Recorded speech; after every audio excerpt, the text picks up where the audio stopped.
بھوکے، آپ کے گھر والے، مگر کبھی شکوہ نہیں کیا۔ ایک دفعہ گھر میں فاقہ تھا تو حضرت بی بی فاطمہ الزہرا صاحبزادی رسول، انہوں نے فرمایا اے علی میرا یہ کپڑے لے جاؤ، میرا جوڑا لے جاؤ، اس کو فروخت کرو اور اس کا کوئی کھانے کا انتظام کرو۔ حضرت علی نے 6 درہم کا وہ جوڑا بیچا۔ جب واپس آ رہے تھے تو ایک بھکاری نے سوال کیا مانگنے والے نے کہ اے علی مجھے کچھ دو کھانے کے لیے، تو آپ 1 روپیہ 1 درہم 2 درہم دے سکتے تھے، مگر آپ نے 6 کے 6 درہم اللہ کی راہ پہ صدقہ کر دیا۔ اور پھر چلنے لگے تو ایک اونٹنی والا آ رہا تھا، اس نے کہا کہ اے علی اونٹنی خریدنی ہے، تو حضرت علی نے فرمایا پیسے نہیں ہیں۔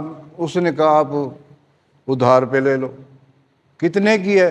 100 دینار کی۔ آپ نے وہ اونٹنی لے لی۔ تھوڑا سا سفر کیا، ایک اور شخص آ رہا تھا، اس نے کہا جی اونٹنی بیچنی ہے؟ حضرت علی نے فرمایا ہاں بیچنی ہے۔ تو اس نے پوچھا آپ نے کتنے کی لی ہے؟ اب جو تاجر ہوتا ہے، جو کاروباری ہوتا ہے، وہ کبھی یہ نہیں بتاتا کہ میں نے کتنے کی لی ہے، اس نے پرافٹ رکھنا ہوتا ہے، مگر حضرت علی نے فرمایا 100 درہم کی لی ہے۔ سچ بولا۔ یہ بھی انہوں نے ایک میسج دیا دکانداروں کو، کاروباری حضرات کو، بزنس کرنے والوں کو کہ ہمیشہ ہر کام میں سچ بولو، اللہ برکت ڈالے گا۔ تو حضرت علی نے فرمایا 100 درہم کی، تو انہوں نے کہا 160 درہم لے لو، یہ اونٹنی مجھے دو۔ آپ نے 160 درہم لیے، اونٹنی دے دی، گھر لے آئے پیسے۔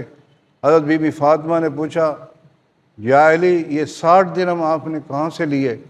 تو حضرت علی نے فرمایا میں نے اللہ سے کاروبار کیا، میں نے اللہ کے راستے پہ دیا، اللہ نے مجھے یہ پرافٹ دیا ہے۔